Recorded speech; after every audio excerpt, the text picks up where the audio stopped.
much of the world, and I think we've done a lot of work. You've done a lot of work on dissecting and exposing the Democrats as not a left-wing political party, as a corporate party. But with that said, there is this uh, understanding, even globally, that the Democratic Party sits on the left of the establishment political spectrum. But yet, as you said, the Republicans have flanked to their left, or at least have opposed this war more vocally, opposed the expenditures and the militarization.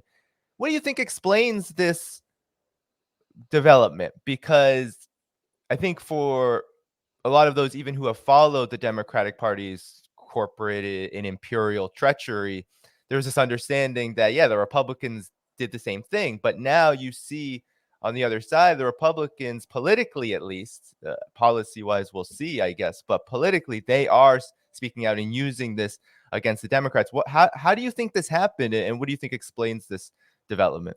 Well, you had figures within the Democratic Party who stood up to the war machine: William Proxmire, George McGovern, Gene McCarthy, Mike Gravel, William Fulbright, and Dennis Kucinich, who I already mentioned.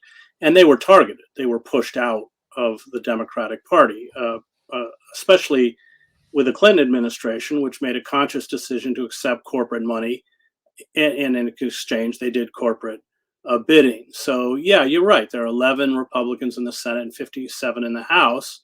They include some nutcases like Marjorie Taylor Greene, who have stood up to oppose this perpetual funding. Not only is this pushing us towards a potential war with Russia and, of course, China, the provocations of China, Pelosi going to Taiwan, etc., but it's also economically ruinous. Allowing the war machine to monopolize capital has driven the debt to over $30 trillion. That's $6 trillion more than U.S. GDP, which is $24 trillion. So servicing that debt is now $300 billion a year. And of course, we spend more on the military than the next 9 countries combined, including China and Russia. So it is essentially all of this has happened because those figures, or that wing of the Democratic Party that at least would challenge cost overruns and redundant weapon systems and dud weapon systems, they're vanished. They're gone. They've been removed from the political spectrum. And both parties are full partners in essentially dancing to the tune the war machine plays. So, the Pentagon shapes not, of course, just the political narrative, but it pours millions into shaping public opinion, not just through public relations campaigns, but control over Hollywood, domination of the commercial media. It's why all the pundits on CNN and everywhere, MSNBC and everywhere else, are drawn from the military establishment or the intelligence establishment. They have fused with the military-industrial complex, so they all sit on the boards of Raytheon or everyone else and working as consultants to these defense industries. And oftentimes when they are on these programs, that's not disclosed to the public, like Barry McCaffrey and others. So, yeah, essentially we've become captive to the war machine. The political process has become captive to the war machine, along with the economic process, and along with the economy, and along with the news industry and mass culture. And anybody who attempts to question or challenge that narrative is turned into a pariah. And I wanted to follow up on that, because I think there's a good transition into to talk about the overall agenda here, because you mentioned China, you mentioned Russia, and you've talked a lot about a subject that I really think is important, and that is understanding this empire, right? That these policies, this aggressive foreign policy and this overall imperial agenda is being also directly linked to a decline in this empire. Could you talk about the relationship between this endless war drive with now Russia and China, these bigger powers, with this overall agenda that the empire has, and how does that fit into a collapse that you have analyzed, I think, in many different pieces that you've written in your books? Could you talk about that relationship? Well, sure, because if all of your money is being siphoned off into the war industry, then you get what we get, which is an infrastructure that is decayed, roads, bridges. We have major cities, Jackson, Detroit, that don't even have clean water. The kind of austerity programs, the fact that half the country, I think it's what 63% of the country is living paycheck to paycheck, but half the country living in poverty or near poverty. Uh, the and so as the country is disemboweled, the harsh tools of control that are perfected on the outer reaches of empire then brought back to the country to maintain control. So that's wholesale surveillance, militarized police, drones. We have the largest prison system in the world. We have 25% of the world's prisoners were less than 5% of the world's population. So militarism, the great socialist Karl Liebknecht, when the inception of World War I, called the German military the enemy from within. That's essentially what it is. So they will sacrifice the country on the altar of war. And this is what happens in late empire. And then they engage in military adventurism, in futile attempts to regain a lost hegemony. This is what Rome did. It's what the Athenian Empire did when it invaded Sicily. Its whole fleet was sunk, and most of its soldiers were killed. And then the empire disintegrated. So nobody's ever held accountable for these series of debacles, going all the way back to Vietnam. They just leap from one military fiasco to another, and that is the collective suicide. I mean, Toynbee argues that empires aren't actually destroyed; they commit collective suicide, and I think that's what we're watching. Hmm.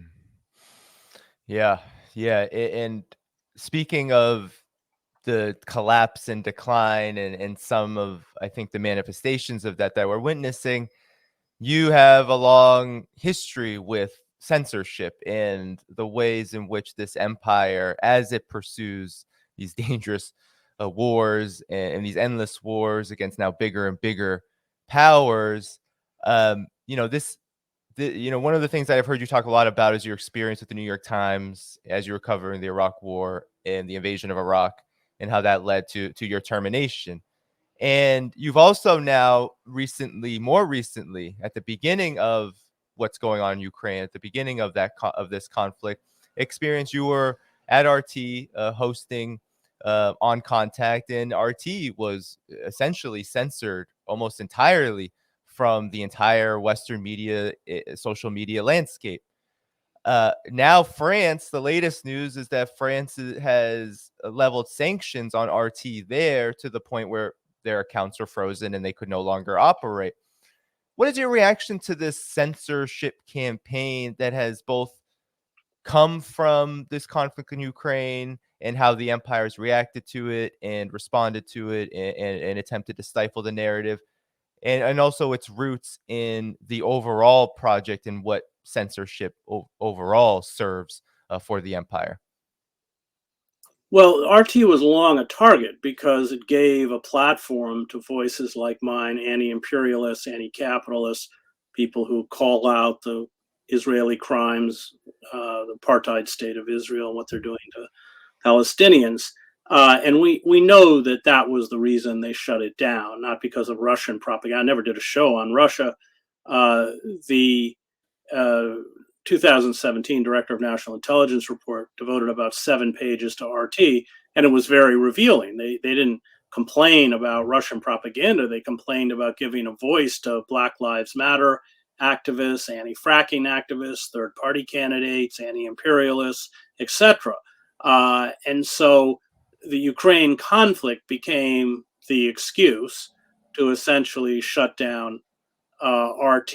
And then I had 6 years of shows disappeared, erased off of YouTube. There wasn't a show on there on Russia, and none of the shows violated the supposed community guidelines that YouTube demands of people who post content. But there were a lot of shows on Julian Assange and all sorts of subjects the empire doesn't like, and so they're gone. And that is part of a wholesale censorship. Algorithms have been imposed for some years to minimize the kind of content that we put out.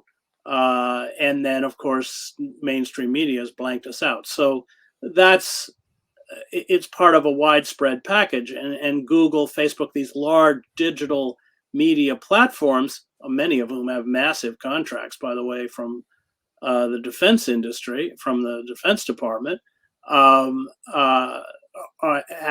armies of censors to essentially. I mean, it's interesting. So the show was originally on Telesur, and then Telesur crashed and burned because the government shifted to right-wing governments, and they didn't want to fund Telesur. It was a consortium. So RT, the head of RT, came to Princeton, where I live, and asked me if I would resurrect the show on RT. Most, as you know, most of the people I interview are authors, Yeah. And it's kind of a wonky show. And I initially said no, I don't really do TV. And he promised that there would be no editorial interference, and they kept their word. And so I moved the show to RT. And now the show is the Chris Hedges report. It comes out every Friday on the Real News. But it's interesting, the algorithms were it's the same show, but the numbers for shows, it's a weekly show. The numbers are often in the hundreds of thousands. A couple shows that are in, 800,000-900,000, one show over 1 million. And I never got those numbers at RT, but there's no difference in the show. So the algorithms were so severe. We used to average between 40 and 60,000 when I began. They had that down to about 20 by the time I left. So it was clearly an attempt to marginalize the content in every way possible. And I know that because I can pit it against the shows I'm doing now, which are not being hit with those algorithms because they're not being broadcast by RT. Yeah. The campaign against RT also has come as the mainstream media, Western mainstream media, labels all of this media, right? They label it state-affiliated media. You see it all over on YouTube. Well, when it was on YouTube, they were labeled state-affiliated media. On social media, Twitter. It has been a hugely damaging campaign that has, as you said, it has silenced a lot of voices because RT would do things like that. And I was lucky enough to be on your show to promote my book, and I have watched so many of your interviews about people who are publishing, which, as you know, it's hard to get people to talk about certain kinds of books in the publishing world itself. So a huge loss it was for RT to be censored in this way. You mentioned Julian Assange too. I was wondering if you could talk about his case a bit. There seems to be this endless lingering extradition order on him. He's still in Belmarsh. Would you want to provide just some analysis on his situation and the importance of Julian Assange, given what's going on right now in the world, now that NATO is escalating in Ukraine to this degree? The United States empire looks like it's showing no signs of letting up, despite the fact that the wars are becoming more and more dangerous, not just for the world, but also for itself. Well, of course, I visited Julian in the embassy. Was one of 6 people invited to his wedding with Stella at Belmarsh prison. We got there, and the prison authorities didn't allow the guests in. It's very disturbing, and I am just stunned. I mean, a couple of weeks ago, the New York Times and the Guardian, they did publish a good letter, but they've been pretty slow to react, and they've not been very vocal because it's in their self-interest. Essentially, extraditing Julian, which is probably going to happen by the end of this year, maybe early next year, And if he's found guilty, which is if he is extradited, almost a certainty, then just to possess, much less publish classified material, and I published classified material when I worked at the New York Times, will be a criminal offense. We had Obama use the Espionage Act to go after whistleblowers, Kiriakou, Drake, and others. But then after Volt 7, which is WikiLeaks' exposure of the CIA ability to hack into all of our electronics, our phones, our computers, our TVs, even our cars, then there was a decision to go after Julian. So they used, under the Trump administration, they went after a journalist. That's new. It's very ominous and very dangerous. I have followed the court proceedings, in many cases been in London and sat in on the court proceedings against Julian. It's judicial farce. I mean, the fact that UC Global, the Spanish security firm that worked at the Ecuadorian embassy and then provided all that material to the CIA, all the complete video of everything, including Julian's meetings with his attorneys, which eviscerates attorney-client privilege. I mean, that alone should see the court dismiss the case. But there's just been anomaly after anomaly. The whole idea of charging an Australian citizen under the Espionage Act. Julian is not a U.S. citizen. And WikiLeaks is not a U.S.-based publication. And Julian, I just should add, has never committed a crime. So it's really disturbing. And I think what they're attempting to do is destroy him physically in Belmarsh prison. He's in very precarious psychological and physical health. We know that from the trial, hallucinating, observed banging his head against the wall, calling the Samaritan hotline because he's suicidal. He has suffered many strokes, et cetera, et cetera. So it's an appalling case, and one that will have terrible ramifications for anybody in the press who attempts to shine a light on the inner workings of governmental power. It will just become impossible. It'll be criminalized. Yeah, and could you talk about? I know we're running close to time, but maybe to end this interview, we could talk about why Julian. Because there are WikiLeaks has been around for a while, and Julian Assange, of course, is a big part of it. But it's been it has a record of truth telling. There's no question about it, and it has uncovered so many, I think, necessary underpinnings of what this empire is all about, and who rules it, and what it's looking for. Could you talk about why Julian Assange is a target? I mean, of course, you did mention him being this kind of example for what could happen to journalism, but yeah, why is Julian Assange being made this target, and why do you think now, at this point, and over these last several years? I mean, it's been many years since he was locked up in the embassy, now in Belmarsh. Now, almost 3 years in Belmarsh, 7 years in the embassy. Well, because they want to send a message. If you try this, this is what will happen to you. You'll be destroyed. It's really that clear. And they are attempting to use Julian as an example to throw a chill or frighten off anyone else who would attempt to replicate what he did, which is the most important journalism of our generation, hands down.